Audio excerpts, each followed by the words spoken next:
వస్తే రాని, కష్టాలు నష్టాలు వస్తే రాని అని. వచ్చినా సరే అదరవద్దు బెదరవద్దు అనేది ఆయన ఉద్దేశం. మరి తిరుపతి నుంచి భూమన కరుణాకర్ రెడ్డి గారి అబ్బాయి అభినయ్ రెడ్డి అంతకుముందు శ్రీకారం చుట్టాడు. బస్సుల్లోకి ఎక్కేసి ఆ ఫ్రీ బస్సు మీద ఏదైతే మహిళలందరూ టికెట్లు తీసుకోకుండా ప్రయాణం చేసి దానిని ఫ్రీ బస్సు ఎగవేత ఇస్తానన్న దాన్ని ఇవ్వట్లేదు అనే దాన్ని ఎగవేతని ప్రజలకు అర్థమయ్యేటట్టుగా చెప్పారు.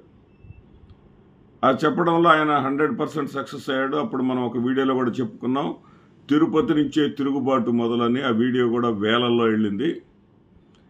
ఈ రోజున అదే స్ఫూర్తితోటి అభినయ్ రెడ్డి, ఆయన కమ్యూనిస్ట్ బ్యాక్గ్రౌండ్ ఉన్నటువంటి ఆయన వాళ్ళ నాన్నగారు కరుణాకర్ రెడ్డి గారు కళాజాతాల ద్వారా ప్రజలు చైతన్యపరచడం అనేది కమ్యూనిస్టులకు అలవాటు.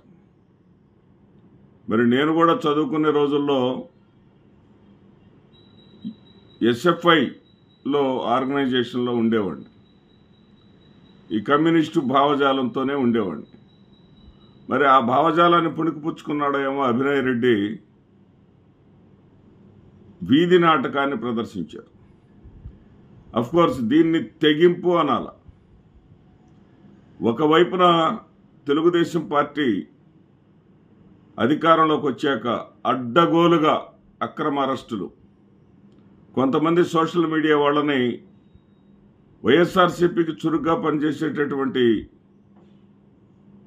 ఇప్పాల రవీంద్ర లాంటి వాళ్ళని కూడా అదిరించి బెదిరించి తమ చెంతకు చేర్చుకున్నటువంటి తెలుగుదేశం పార్టీ ఈ రకంగా ఉంటే, ఏదైతే స్ఫూర్తిదాయకంగా అభినయ్ రెడ్డి తిరుగుబాటు చేశాడో, మీరేం చేస్తారో చేసుకోండి, ప్రజాస్వామ్యంలో నిరసనలు వ్యక్తం చేసేటటువంటి హక్కు ఉంది, ప్రజలకు జరుగుతున్నటువంటి నష్టాన్ని తెలియజేసేటటువంటి స్వేచ్ఛ ఉంది అని రుజువు చేశాడో, ఆ తెగింపుని ఆదర్శంగా తీసుకొని, ఒక ప్రేరకంగా తీసుకొని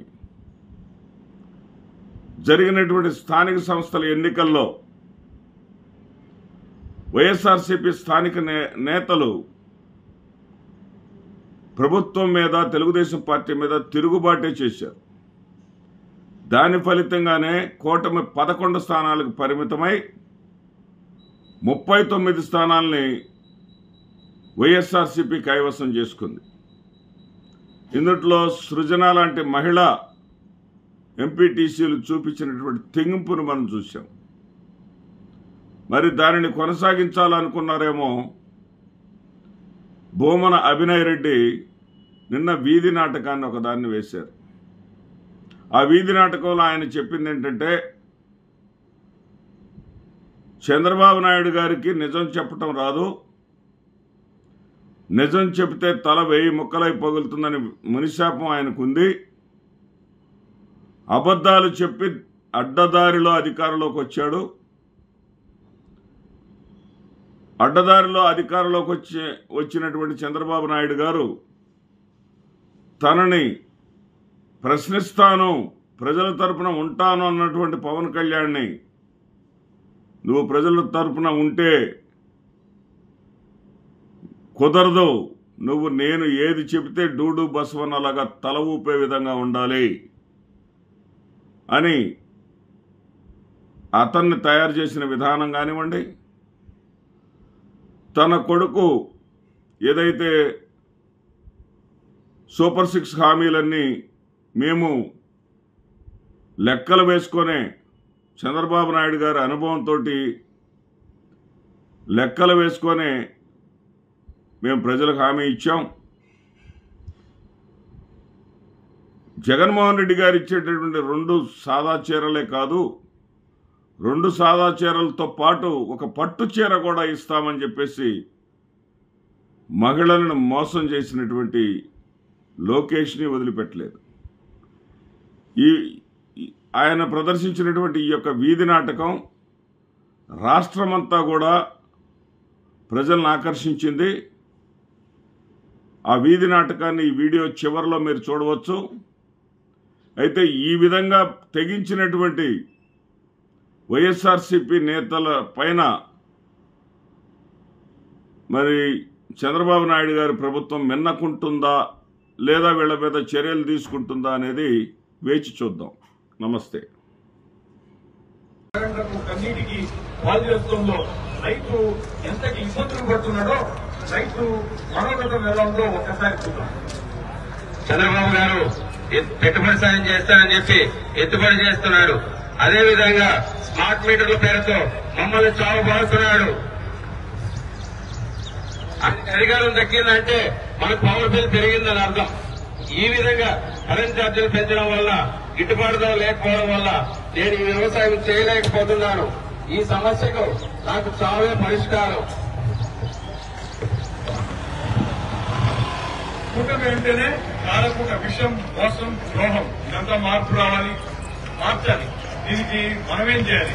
ప్రజలందరినీ కూడా చైతన్యపరిచి వాళ్ళలో తిరుగుబాటుని తీసుకురావాలి.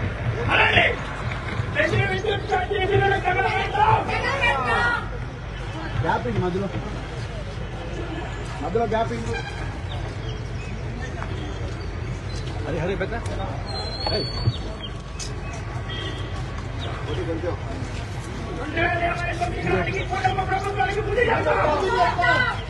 మరి 2029 ఎన్నికల ఫలితాలు ఏ విధంగా ఉన్నాయో ఒకసారి చూద్దాం.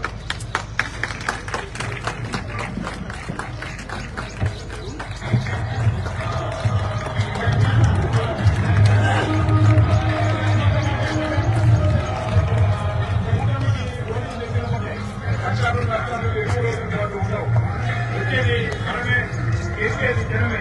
జై జగన్.